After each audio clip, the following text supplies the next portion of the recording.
আকাশবাণী কলকাতা। খবর পড়ছি প্রবীর ভট্টাচার্য। আজকের বিশেষ বিশেষ খবর হলো, রাষ্ট্রপতি দ্রৌপদী মুর্মু আজ নতুন দিল্লিতে বীর বাল দিবসের অনুষ্ঠানে প্রধানমন্ত্রী রাষ্ট্রীয় বাল পুরস্কার প্রদান করবেন। স্বরাষ্ট্রমন্ত্রী অমিত শাহ নতুন দিল্লিতে সন্ত্রাসবাদ বিরোধী দুদিনের সম্মেলনের উদ্বোধন করবেন। প্রধানমন্ত্রী নরেন্দ্র মোদী বলেছেন, 11 বছর ধরে তাঁর সরকার উন্নয়নের ধারা বজায় রেখেছে। সরকারি প্রকল্পের সুবিধা কোটি কোটি মানুষের কাছে পৌঁছে যাচ্ছে। ভারতীয় রেল আজ থেকে তাদের যাত্রী ভাড়া কাঠামোয় পরিবর্তন করছে। তিরুবনন্তপুরমে গ্রিনফিল্ড স্টেডিয়ামে আজ মহিলাদের টি-20 ক্রিকেট সিরিজের তৃতীয় ম্যাচে ভারত শ্রীলঙ্কার মুখোমুখি হবে। আসছি বিস্তারিত খবরে। রাষ্ট্রপতি দ্রৌপদী মুর্মু আজ নতুন দিল্লিতে বীর বাল দিবসের অনুষ্ঠানে প্রধানমন্ত্রী রাষ্ট্রীয় বাল পুরস্কার প্রদান করবেন। কেন্দ্রীয় নারী ও শিশু উন্নয়ন মন্ত্রক জানিয়েছে যে এবছর 18টি রাজ্য কেন্দ্রশাসিত অঞ্চলের 20 জন শিশুকে এই সম্মানের জন্য নির্বাচিত করা হয়েছে, যারা সাহস, খেলাধুলা এবং সমাজসেবা সহ বিভিন্ন ক্ষেত্রে অসাধারণ কৃতিত্ব প্রদর্শন করেছে। মন্ত্রক আরও জানিয়েছে যে প্রধানমন্ত্রী নরেন্দ্র মোদীও বীর বাল দিবসের একটি জাতীয় স্তরের অনুষ্ঠানে শিশু তরুণদের উদ্দেশ্যে ভাষণ দেবেন। অনুষ্ঠানে দেশের সমৃদ্ধ সভ্যতাগত ঐতিহ্য এবং বীরত্বের চেতনাকে তুলে ধরে সাংস্কৃতিক পরিবেশনাও থাকবে। কেন্দ্রীয় নারী ও শিশু উন্নয়ন মন্ত্রী অন্নপূর্ণা দেবী আজকের অনুষ্ঠানে উপস্থিত থাকবেন। কেন্দ্রীয় স্বরাষ্ট্রমন্ত্রী অমিত শাহ আজ নতুন দিল্লিতে সন্ত্রাসবাদ বিরোধী সম্মেলনের উদ্বোধন করবেন।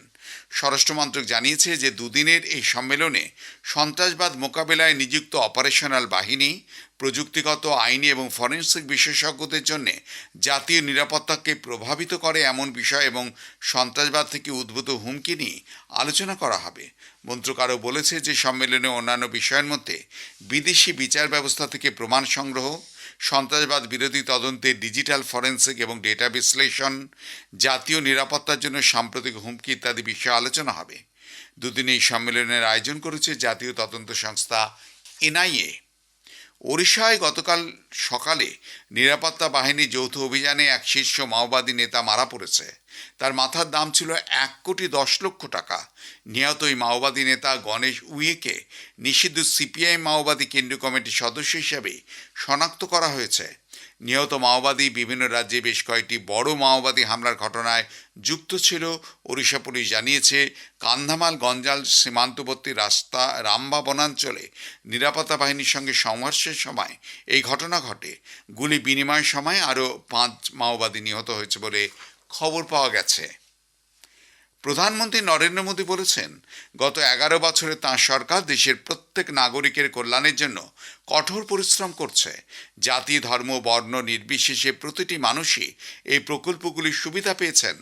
তিনি গতকাল লখনৌতে প্রাক্তন প্রধানমন্ত্রী ভারতরত্ন অটল বিহারী বাজপেয়ীর 101তম জন্মবার্ষিকী উপলক্ষে প্রধানমন্ত্রী রাষ্ট্র প্রেরণা স্থলের উদ্বোধন করেন, যা স্বাধীন ভারতের কৃতী ব্যক্তিদের ঐতিহ্যকে সম্মান জানাতে নির্মিত হয়েছে। জনসভায় প্রধানমন্ত্রী বলেন, তার সরকারের প্রকল্পগুলি দেশের কোটি কোটি গরিব মানুষের উপকারে লাগছে। हमने अंत्योदय को सैचुरेशन यानी संतुष्टिकरण का नया विस्तार दिया है। सैचुरेशन यानी हर जरूरतमंद, हर लाभार्थी को सरकार की कल्याणकारी योजनाओं के दायरे में लाने का प्रयास। जब सैचुरेशन की भावना होती है तो भेदभाव नहीं होता, और यही तो सुशासन है, यही सच्चा सामाजिक न्याय है, यही सच्चा सेकुलरिज्म है। প্রধানমন্ত্রী বলেন, দেশের উন্নয়নে চালচিত্র বদল করে দিতে তার সরকার একাধিক পদক্ষেপ নিয়েছে। বিশেষ করে প্রধানমন্ত্রী গ্রাম সড়ক যোজনার কথা তিনি উল্লেখ করেন। অনুষ্ঠানে প্রতিরক্ষামন্ত্রী রাজনাথ সিং, স্বাস্থ্য পরিবার কল্যাণমন্ত্রী জেপি নাড্ডা, উত্তরপ্রদেশের মুখ্যমন্ত্রী যোগী আদিত্যনাথ প্রমুখ উপস্থিত ছিলেন। দেশের প্রাক্তন প্রধানমন্ত্রী অটল বিহারী বাজপেয়ীর 101তম জন্মবার্ষিকী উপলক্ষে দিল্লির মুখ্যমন্ত্রী রেখা গুপ্ত এবং কেন্দ্রীয় মন্ত্রী মনোহর লাল জাতীয় রাজধানীতে গতকাল অটল ক্যান্টিনের উদ্বোধন করেন। সাংবাদিক সম্মেলনে দিল্লির মুখ্যমন্ত্রী এটিকে শহরের অভাবী ও কর্মজীবী মানুষের জন্য একটি বড় প্রকল্প হিসাবে অভিহিত করেন। তিনি বলেন, যেখানে তারা মাত্র 5 টাকায় একবেলার খাবার খেতে পারবেন। তিনি আরও জানান যে এদিন 45টি ক্যান্টিন চালু করা হলো, বাকি 55টি ক্যান্টিন আগামী 15 দিনের মধ্যে চালু করা হবে। কেন্দ্রমন্ত্রী মনোহর বলেন, এই উদ্যোগের ফলে লক্ষ লক্ষ মানুষকে উপকৃত করবে। তিনি বলেন যে এই ক্যান্টিনগুলো অটল বিহারী বাজপেয়ীর সেই স্বপ্ন পূরণে সাহায্য করবে, যাতে কেউ যেন ক্ষুধার্ত অবস্থায় না থাকেন। প্রধানমন্ত্রী নরেন্দ্র মোদী আগামী রবিবার 28শে ডিসেম্বর আকাশবাণীতে মন কি বাত অনুষ্ঠানে তার চিন্তাভাবনা দেশ বিদেশের মানুষের সঙ্গে ভাগ করে নেবেন। এটি হবে মাসিক এই বেতার অনুষ্ঠানের 129তম পর্ব।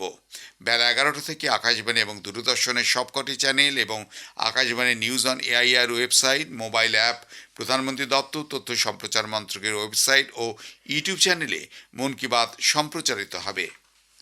খবর শুনছেন আকাশবাণী কলকাতা থেকে।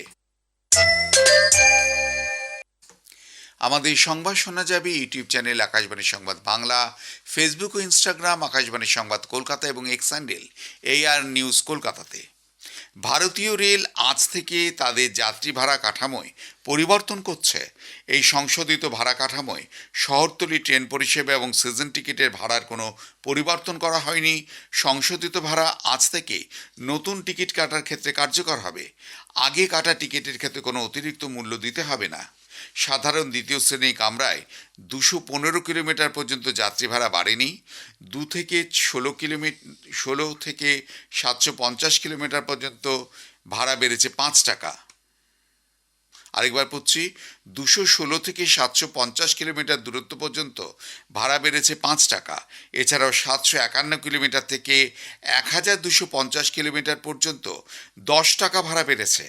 1251 কিলোমিটার থেকে 1750 কিলোমিটার দূরত্ব পর্যন্ত 15 টাকা এবং তারপর 2250 কিলোমিটার দূরত্ব পর্যন্ত 20 টাকা ভাড়া বৃদ্ধি পাচ্ছে। শহরতলির বাইরে দূরপাল্লার ট্রেনে স্লিপার ক্লাসের শ্রেণীর সাধারণ এবং প্রথম শ্রেণীর কামরায় প্রতি কিলোমিটারে 1 পয়সা হারে ভাড়া বৃদ্ধি করা হয়েছে। এছাড়াও মেল ও এক্সপ্রেস ট্রেনের এসি ও নন এসি উভয় কামরার ক্ষেত্রেই কিলোমিটার পিছু 2 পয়সা করে ভাড়া বাড়ছে। উত্তর পূর্ব লেবাননে ইসরায়েলের হামলায় ইরানে কুদস বাহিনীর এক ঊর্ধ্বতন কমান্ডারের মৃত্যু হয়েছে। ইসরায়েলের প্রতিরক্ষা বাহিনী এবং শিন বেত নিরাপত্তা সংস্থা একটি যৌথ বিবৃতিতে বলেছে, মৃত হুসেইন মাহমুদ মার্শাদ আল জাওয়ারি ছিলেন ইরানের ইসলামিক রেভলিউশনারি গার্ডসের বহির্দেশীয় শাখা কুদস ফোর্সের অপারেশনস ইউনিটের একজন শীর্ষ কমান্ডার।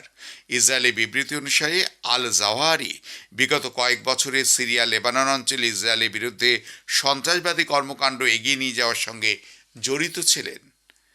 বাংলাদেশ জাতীয়তাবাদী দল বিএনপির ভারপ্রাপ্ত চেয়ারম্যান তারেক রহমান বাংলাদেশের জনগণকে শান্তি বজায় রাখার আহ্বান জানিয়েছেন।